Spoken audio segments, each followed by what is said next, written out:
The years 1943 and 1944 were a turning point in World War II.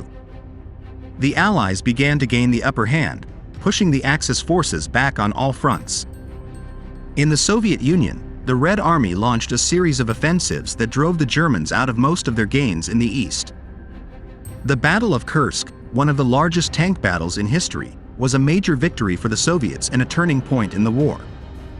In North Africa, the Allies invaded Sicily in July 1943, forcing the Italians to surrender.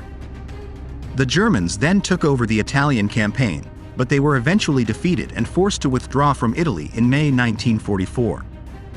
In the Pacific, the Allies also began to make gains.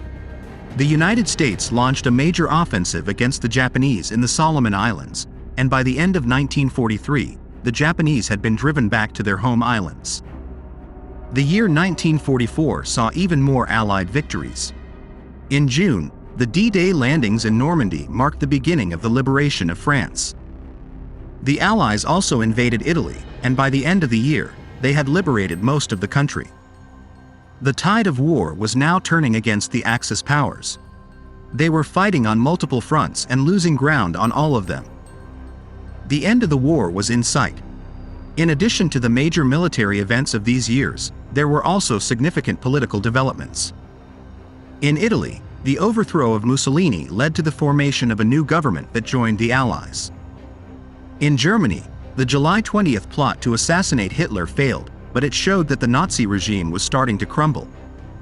The years 1943 and 1944 were a time of great change and upheaval in the world. The Allies were gaining the upper hand, and the Axis powers were starting to lose hope. The end of the war was near,